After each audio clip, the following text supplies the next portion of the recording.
With the team assembled and their resolve steeled, the focus shifted to the critical preparations for their unsanctioned mission to Agranus Septum. Arra knew that every advantage, every edge they could muster, would be vital in the harsh and unforgiving environment that awaited them. In the armory, they outfitted themselves with the latest in Orion military technology. Zara, the team's tech specialist, oversaw the distribution of advanced armor plating, each suit a marvel of engineering that could withstand even the most punishing of firefights. The sleek, form-fitting material was deceptively lightweight, yet capable of deflecting everything from projectiles to plasma burns. For weaponry, they spared no expense. Jax, the towering heavy weapons expert, cradled a massive particle cannon, its intricate mechanisms humming with barely restrained power.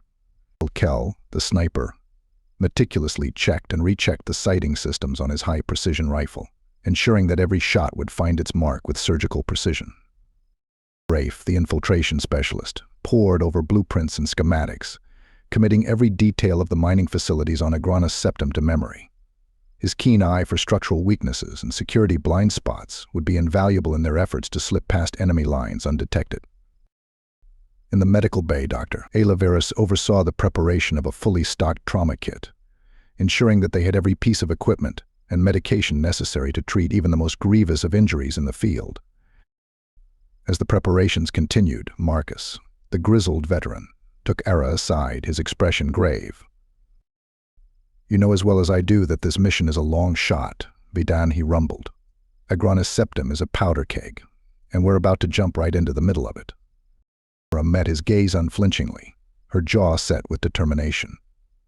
"I know the risks, Marcus, but I also know that we can't leave our people behind, not after everything we've been through together." The veteran nodded, a glimmer of respect in his eyes. "Then we'll do this the Orion way, hit hard, hit fast, and leave nothing standing in our wake." As the team made their final checks, a hush fell over the hangar bay. They knew that once they embarked, there would be no turning back, no safety net to catch them if they faltered. This mission was a leap into the unknown, a defiance of orders and protocols, all for the sake of the bonds that bound them together. Arra stepped forward, her gaze sweeping over the assembled team, her family, forged in the fires of countless battles. "We all know what's at stake," she said, her voice carrying the weight of command. "But we also know why we're doing this for our friends, our brothers and sisters who have been left behind on that forsaken rock." She paused, letting the gravity of her words sink in. "There will be no backup, no reinforcements. We're on our own out there. But that's how we've always operated, relying on each other, trusting in the bonds that have carried us through hell and back." A chorus of nods and murmurs of assent met her words, each member of the team steeling themselves for the challenges ahead. "Then let's get to work," Arra said, a determined smile playing across her lips. "We've got some friends to bring home." As the sleek transport craft roared to life, its engines propelling them into the vastness of space, Arra felt a sense of purpose burn within her. They were venturing into the unknown, into a war zone that had claimed the lives of countless others. But they were Orion soldiers, forged in the fires of battle and bound by an unbreakable code. And on Agranus Septum they would face those fires once more, united in their quest to bring their lost brothers and sisters home. The cavernous hangar bay of Centrium echoed with the low thrum of powerful engines as Arra's team conducted the final pre-flight checks on their spacecraft, the Dawnbreaker, a sleek and heavily armed vessel that would serve as their chariot into the heart of the conflict on Agranus Septum. As Arra ran her hands along the Dawnbreaker's smooth hull, she couldn't help but marvel at the technological marvels that the Orion civilization had produced. This ship, with its advanced shielding and formidable weapon systems, was a testament to their prowess in the arts of war. Yet even as she took pride in the power coursing through the Dawnbreaker's systems, Arra felt a weight settle upon her shoulders. This was no ordinary mission, bound by protocols and chain of command. This was a quest born of loyalty, friendship, and an unwavering refusal to leave anyone behind. Around her, the team moved with practiced efficiency, each member attending to their final preparations. Zara's nimble fingers danced across the control panels, ensuring that the ship's systems were primed for the journey ahead. Jax and Kel methodically checked and rechecked their weapons, their expressions grim with determination. Even Marcus, the grizzled veteran, seemed to move with a renewed sense of purpose, his years of experience steeling him for the trials to come.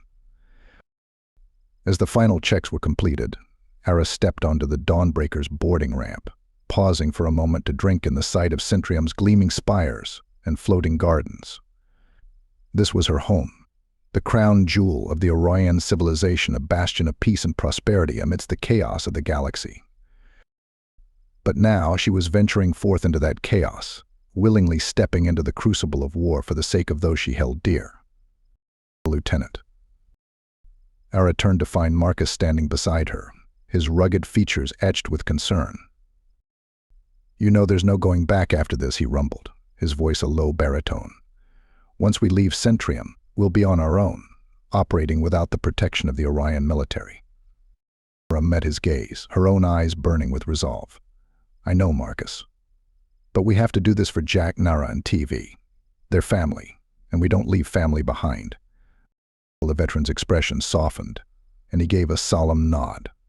"Then let's get this show on the road, Vidan. The sooner we get to Agrana Septum, the sooner we can bring our people home." With those words, Arra turned and strode up the boarding ramp, the rest of the team falling into step behind her. As the Dawnbreaker's hatches sealed shut and the engines roared to life, she felt a sense of finality settle over her. This was at the point of no return. As the ship disengaged from Centrium's docking bays and slipped into the inky void of space, Arra couldn't help but steal one last glance at the fading visage of her home.